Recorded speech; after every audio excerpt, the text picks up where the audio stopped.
Hi everyone, just a quick word before we start. There's a bit of waffle at the end of this episode about current events, shall we say. So a very quick announcement. Obviously Victoria is self-employed and is one of these people that isn't going to be getting much income thanks to the current situation. So please do go on her website and consider buying her book to help her out. She obviously has no idea that I've put this announcement at the start of the episode, so she may tell me off for doing this, but never mind. Enjoy the show!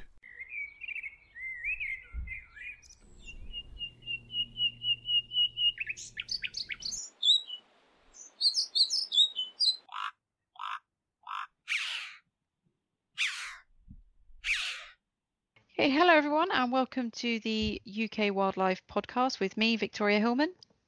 And me, Neil Phillips.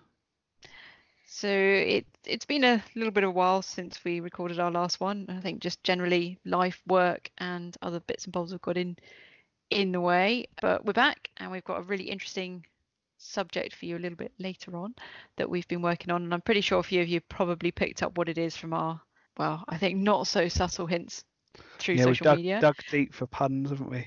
We have definitely, been borrowing for them. But anyway, more of that a bit later on. So we're going to start with our podcast news, and I'll hand over to Neil, who'll give you some details about downloads and etc. Yeah, right, our downloads are going well. Thanks to everyone that's been sharing. We're on 3,593 at the time of recording. It's looking pretty good. It's about 500 up from last recording, I think, already. So lots of bored people out there. And we've our numbers are gradually increasing on Facebook and Twitter as well. So Facebook, we're now up to 297 likes and 307 followers, and up to 191 followers on Twitter as well. So big shout out and a big thank you to everyone who's kind of joined us on the journey of our podcast and liked us, shared us, and that. So just a big thank you all round to everyone for that. Yeah, and Spotify seems to be doing well. I believe Spotify is actually separate from our downloads on the stats thing on our host. So, and that's over 100 subscribers on Spotify now. It's looking quite healthy. Spring has sprung. It certainly has today. It's been a lovely day, hasn't it? It's been really nice and warm. It's officially spring because I've seen my first bee fly, which is what I count as spring.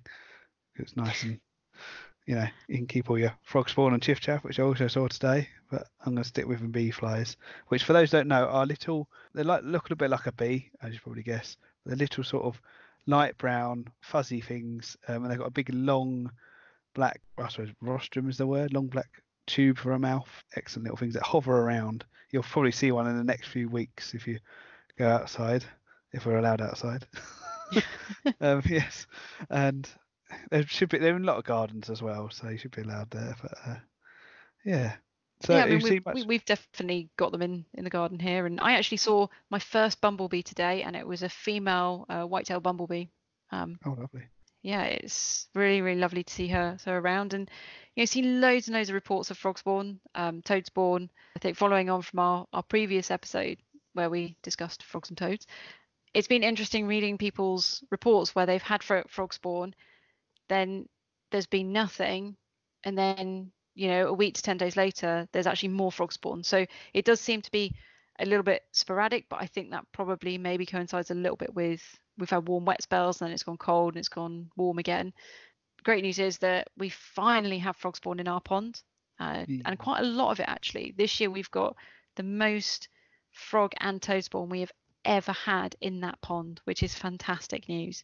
And today, this morning, when I was sorting out my little pond in the garden, I actually have 2 little frogs. I don't think they're big enough to breed yet, but I saw one the other night and then just rooting around and was sitting there, and I think he has a little girlfriend, and they were both sitting there together, which was very sweet. So great to see him back. On last Wednesday, those that listened to the last episode remember us encouraging you to join your local amphibian reptile group. Well, I went out on the meeting last Wednesday and we saw over 200 toads in and migrating to a lake in Essex, so that was rather cool. We That's timed a huge it right. number on one night, actually. That is it's the most we've ever had there. We timed it just right. I think where the position of the moon and the weather was just right, and yeah, lots of paired up toads and the odd calling one as well, which is quite nice. Yeah. It's interesting actually reading the reports coming in from toad patrols. It seems to be that the numbers are up on quite a lot of them this year actually. which is amazing. You know, some tow patrols are actually reporting, you know, the highest number that they've ever actually, you know, helped across the road, which is absolutely incredible. Yeah, that is nice. Hopefully it's a good sign, and rather than just some sort of fluke occurrence. It's been quite dry, but I imagine in previous winters, but I imagine the fact that it's wet this spring and the fact that toads are reasonably drought resistant. You know, they've got that a slightly hardier skin than other amphibians, haven't they? Who knows? Well, hopefully we'll see some work on that to find out what's going on there. And I think it will certainly be interesting to see the sheer number of reports I've seen come in, and a lot of people saying they've seen more spawn in their ponds in previous years. It's going to be really interesting to see what happens in June when we start to see the froglets and toadlets emerging from the ponds. And, you know, don't forget to actually look at the ponds come June. We may all have a lot of time on our hands to do that. So, you know, just go and sit and see how many you have actually coming out, because I'm pretty sure that the two little ones I have in my pond, they actually emerged from my pond 2 years ago, and they're back, which is fantastic. But I've not seen the big ones yet. And as I'm sure everyone else is thinking, not just me, that all these record number of tadpoles and stuff will be great. There'll be record numbers of dragonfly nymphs and diving beetles. It'll be brilliant. Yeah, that's exactly what's going through my head now. Exactly what's going through my head right now. Insect food. Or not. Yes. But some other great signs of spring, like we said, it's certainly today has been a lovely day. Certainly feels like spring. Lots of reports now of adders out basking, which is great to see. People reporting them. Just a couple of things. Please do keep your distance. Let them bask. They need to bask for various reasons. We're going to do a snake special further down the road, so we'll come back to that. But just let them be, let them bask, and don't forget to record your sightings as well. Really, really important for our adders. And starting to see a lot of images and videos of hares. So I think hare activity is starting to really ramp up now as well. So, and a lot of our spring flowers are coming up. So I think spring's on its way. Saw some coltsfoot today.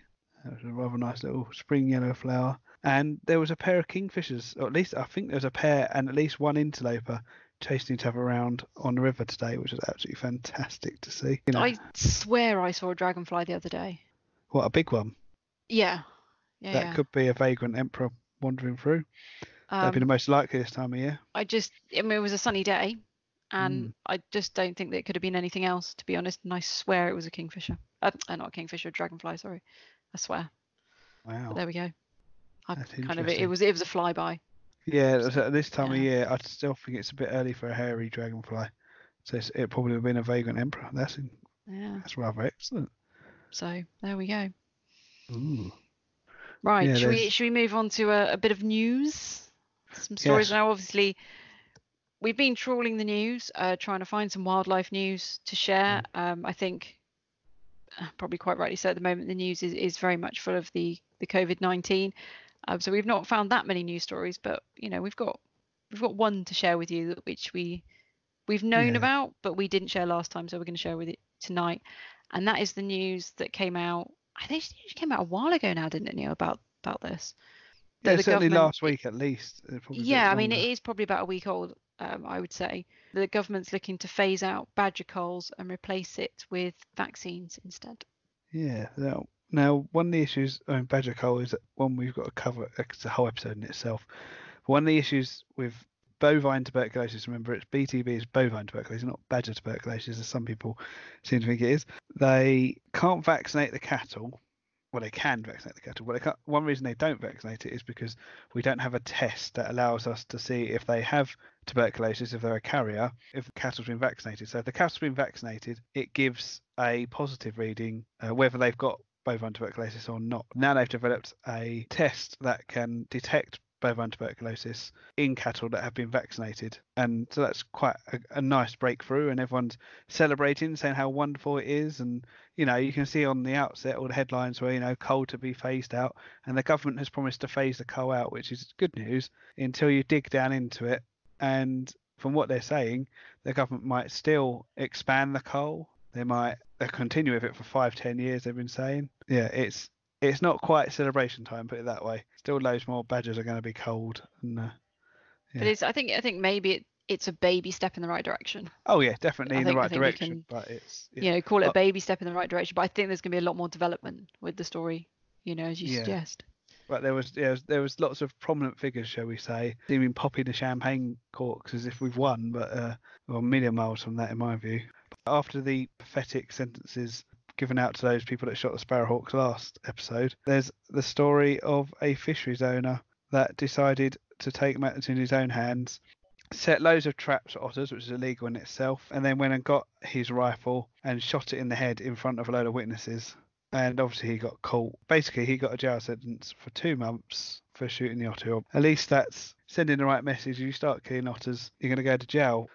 Just a ridiculous situation. They spend tens of thousands of pounds buying fish and then don't bother spending any money protecting it with a fence. But there we go. And it's worth remembering as well that carp are a non-native species and actually do harm to native habitats as well. You know, they rip up vegetation and destroy their cover, which then leaves themselves and other fish more vulnerable to predation. And I've been to a talk where they talk about, well, arguably Britain's expert on non-native fish, and he was asked what the most invasive fish was, and he said goldfish and carp. Very interesting stuff. But yes, a little bit depressing. But one bit of positive news on fish topic is they are looking to introduce burbot, which is a freshwater relative of the cod and went extinct. One reason was the lack of clean rivers and suitable habitat. And okay, our rivers, as I've probably mentioned before, are not as clean as sometimes they're made out to be, but we've got some lakes and stuff that might be suitable. Oxbow Lakes in Norfolk, I think they're looking at. So we'll see what happens there. They're seeing if it's a viable thing or not. That'll be interesting to see how that story develops then. Should we move on to our main topic for the episode? Yes. Well, before we delve into our main topic, which I think Neil would agree with me on this one, it's probably a little bit out of both of our comfort zones. It's something very new to us, and we've actually have done a fair bit of research, which has been great actually. I've really enjoyed kind of finding out more about this particular species. Just before we go on to it though, just a big shout out to Daisy Cogley for suggesting it, and also Ian Squire for kind of seconding it as well. So our main topic for this episode is actually the mole, which I think a lot of people probably don't really know that much about, and it's not something that's seen very often. They spend the majority of their life, if not all their lives, underground. All we see is the molehills. So we have compiled together some basic facts about them, some interesting facts. We've also looked at conservation, flooding. It was actually something that Daisy mentioned about, like the bad weather and flooding, how they can actually be of benefit to us as well, and a little bit of kind of historical stuff as well. So I think probably best place to start is a little bit about them. First of all, have you ever seen a live mole, Vic? I don't think I have. No, I've seen a molehill move. That's the closest I've got, and a dead one, obviously. Now, for a lot of the information, I've used the legendary tome that is the Mammals of the British Isles Handbook, and I've got the 4th edition, which I think is the latest one. Moles are quite fascinating creatures. They've evolved from originally they were stuck in the insectivores group of mammals, but that's been split up into various groups now. So formerly they were sort of classified as related to shrews and hedgehogs and all that kind of thing. Moles obviously a specialised underground living animal. They've got massive, great front legs. If you ever see a skeleton, I'll see if I can find one for the blog post. The skeleton of their front legs is quite extraordinary, really, which are specialised for digging. They're also quite useful for swimming if they need to swim. These big front legs, huge great claws on the front, obviously for digging through their tunnel homes. And their lifestyle is basically digging around and patrolling these tunnels. As they dig, they look for grubs and earthworms, which is their main prey.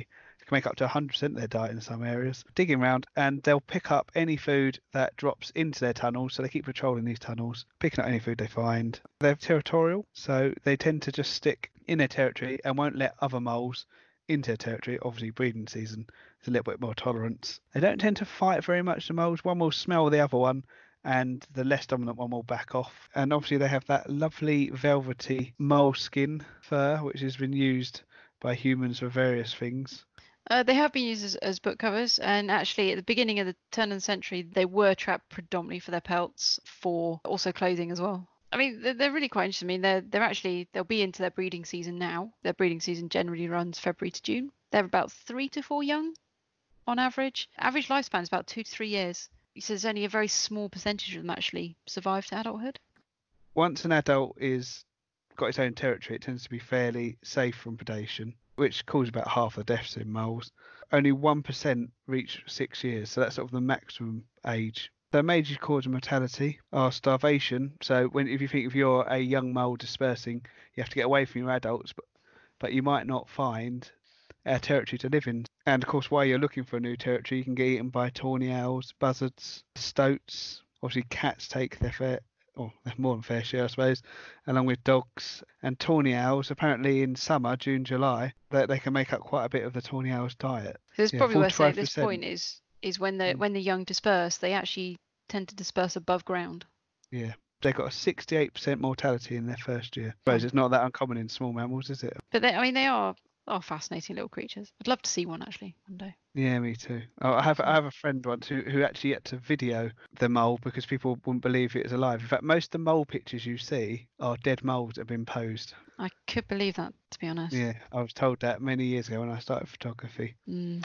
So, in terms of sizes, the males are slightly bigger on average. On average, they're 143 millimeters long, with females only 135.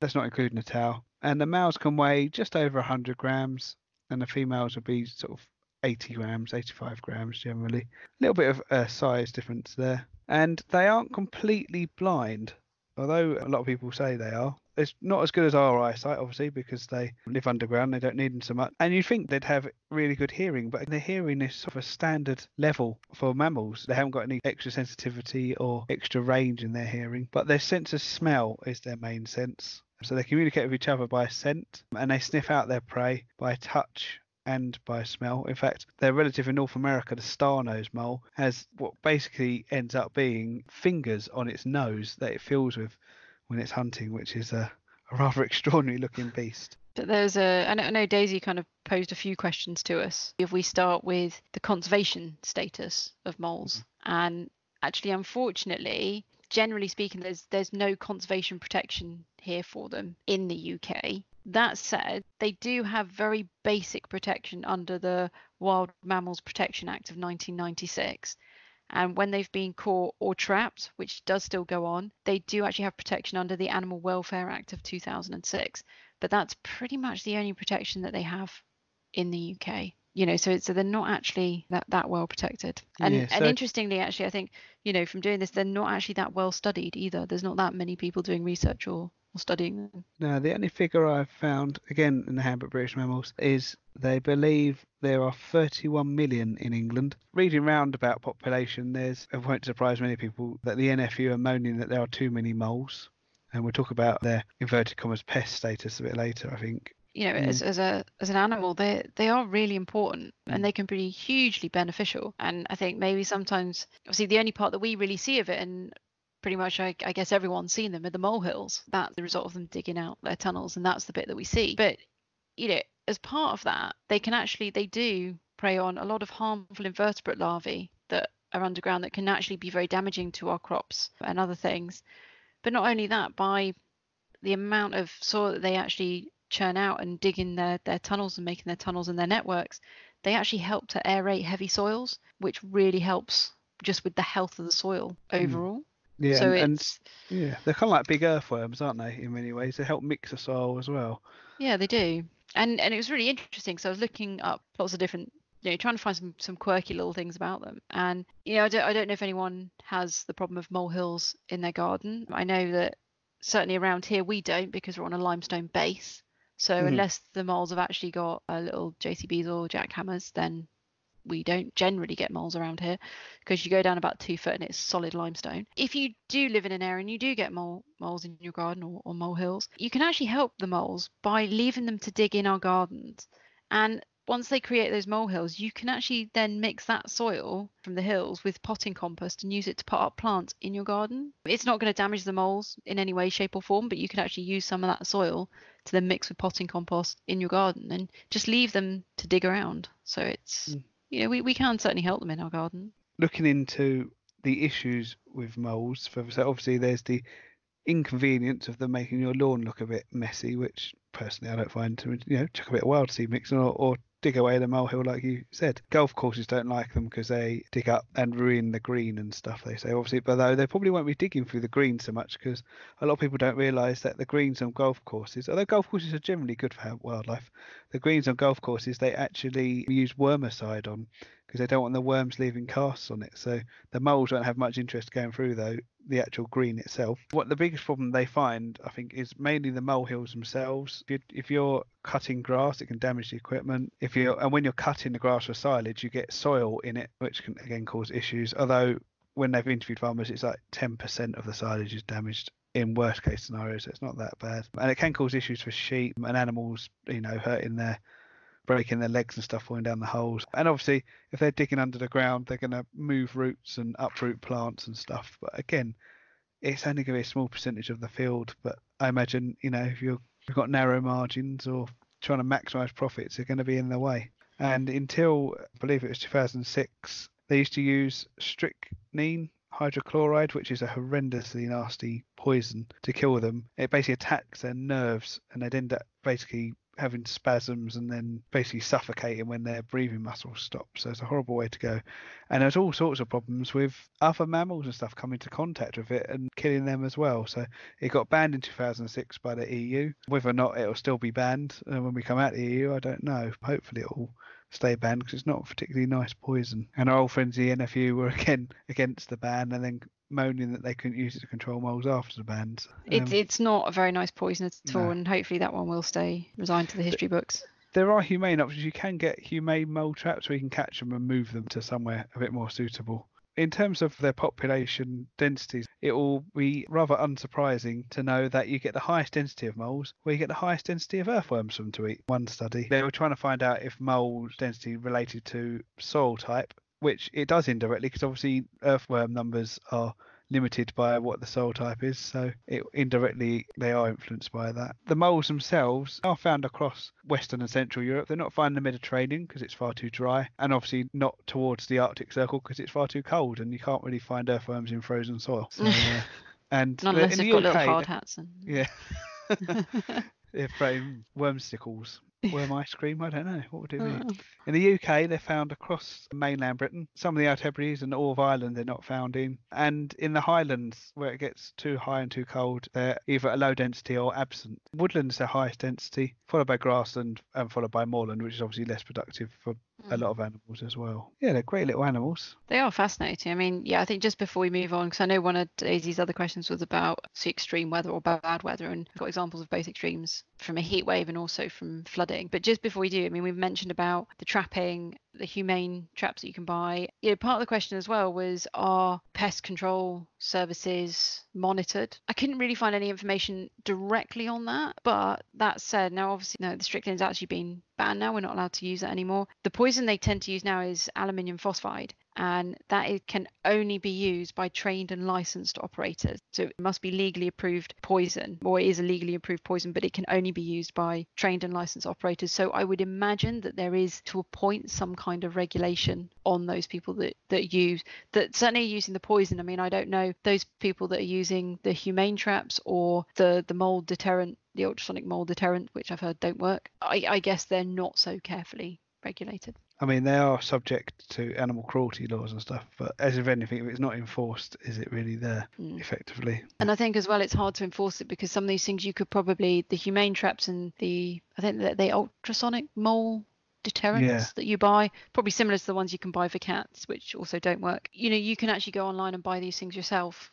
You can't really, I don't think there's much regulation from that point of view. This year we've seen a lot of flooding. And again, there don't seem to have been that many studies on how they respond. Obviously, the nature of their lifestyle and the fact they spend the majority of their life underground, flooding is a major problem for them.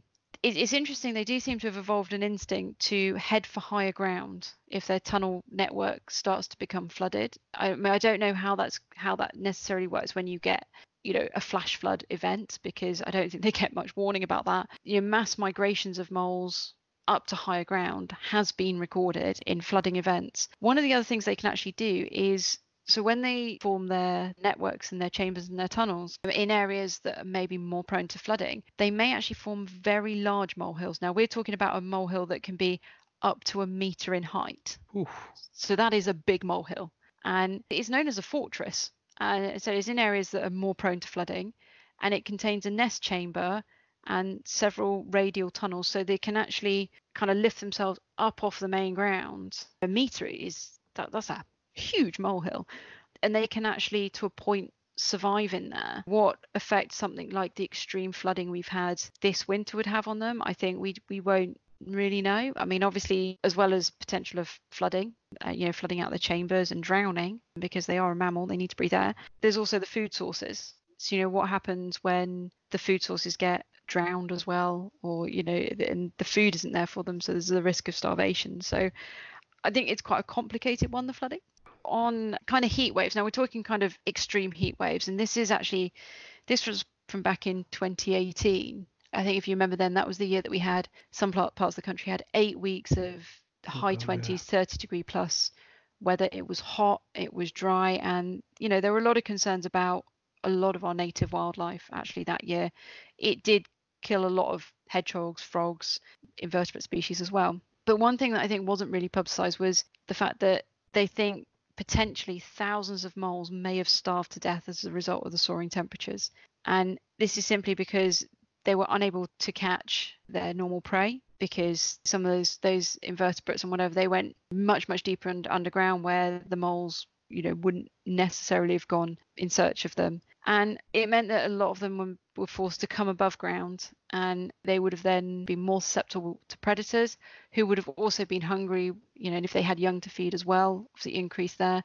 And they may have actually a lot may have just starved with not being able to find enough prey. So I think it's tough to really get a handle on, how moles are doing and how they really react to the extremes, be it flooding or heat waves, simply because we don't see them. We just see the molehills. Whereas they can, I think, if it's not too prolonged heat wave, probably ride it out in deeper tunnels, which will be a bit cooler.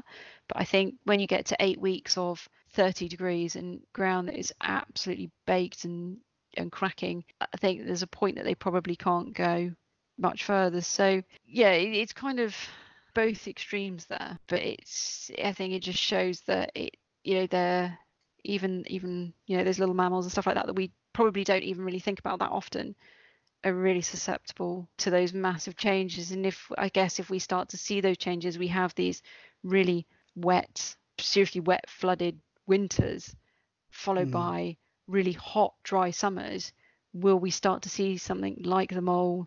Will we see those populations starting to decrease? So I hope that kind of answers all your questions, Daisy.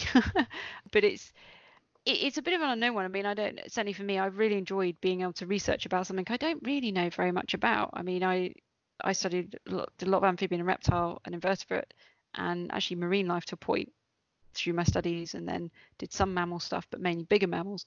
The mole wasn't really something I knew that much about. So I've really enjoyed kind of researching it and finding out more about it. Yeah, it's been great. I mean, this Handbook of British Mammals is an absolutely fantastic compilation of basically it's everything we knew when they wrote the book about each species of mammal in the UK. And it's one of those books that you can't just open up and read. You need to sort of have a reason to look into. Any excuse to delve through this book is always a treat. Some fantastic stuff. So I'm sure if we cover another mammalian topic, I'll be diving into it again. But it's like an absolute must for your British Wildlife Reference Library. I'm not on commission. I think that kind of wraps up the moles for now. We may revisit them at a later date. I actually have some shout outs, and the shout out I've got is, funny enough, Daisy again, but also Simon too.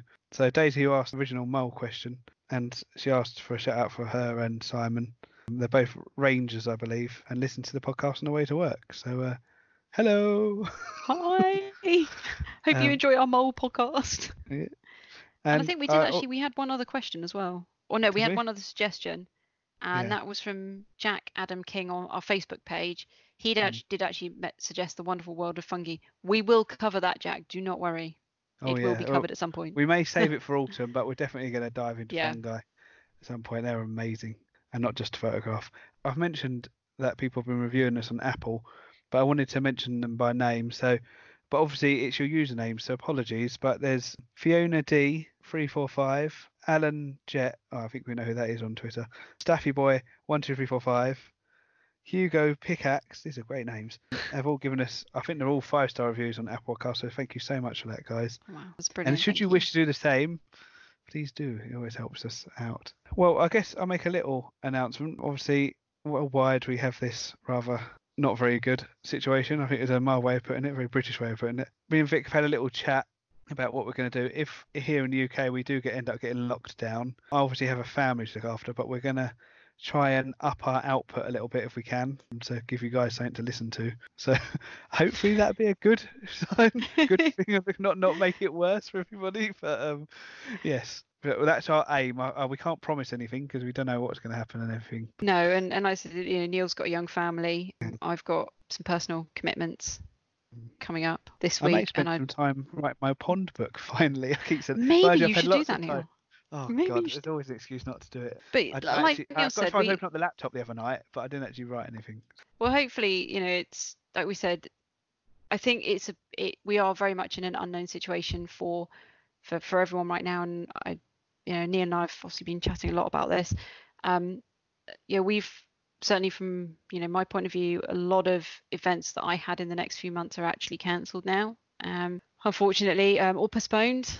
It's been great to talk to some clubs, and rather than cancel something, we're postponing it and looking at holding it later in the year, which is great. But it means, a lot of stuff is going to struggle. A lot of people are going to struggle. So we thought, that maybe we could help out a little bit, and it would maybe give us chance to maybe do a few more podcasts. So please, if you have anything that you want us to cover, you have a particular subject or species you'd like us to research and cover, like Daisy and the moles in this episode, just drop us a message or get in touch via Twitter. We're at UK Wildlife Podcast, and please use the hashtag UK Wildlife Podcast, as it makes it a bit easier.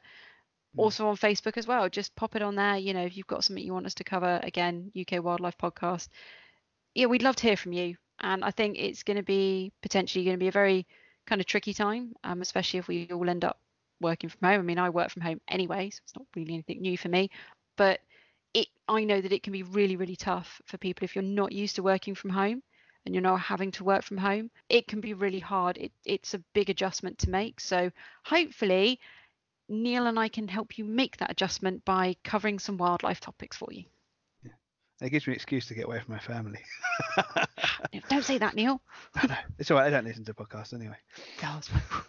Or I'm about to find out that they do secretly. Uh-oh. Yeah, if Neil's not here next week, then you know why. Yeah. It won't be the virus that's got me. It'll be my family. Yes. But I mean, in all honesty, I think it is very worrying times. It's very serious times as well. So we'll just actually say at this point, please, Neil and I are both scientists. As much as probably people know us more for our photography, we're actually scientists. And I think, Neil, you probably agree with me when I say this. Please listen to the science. There's a lot of, and the experts. There's a lot of... Not Piers Morgan and idiots. Well, mind you, unless they're agreeing with the scientists, then maybe. But no, just listen to the scientists. Yeah, listen to scientists, listen to the facts, and don't have social media on 24 hours a day. Don't have the news on 24 hours a day. Don't do what I've been doing. Pick at it, get those updates as and when you need them. But it can be a trying time. So, it's really important to kind of look after yourselves, take care of yourselves as well, and just listen to the facts and the scientists. There's a lot of, let's just say some very interesting stuff that seems to be doing the rounds on social media. And as somebody that actually has a particular interest in zoonotic diseases anyway, I can say that, there's a lot of stuff you really need to not listen to. Spring is out there. You can still look at it out your window. You can still go out in your gardens. Even if you are having to self-isolate, or if you're one of those vulnerable categories and you don't, just get out, open the windows as well. And I'm actually going to be sharing through my Twitter, because I've worked from home for so many years now.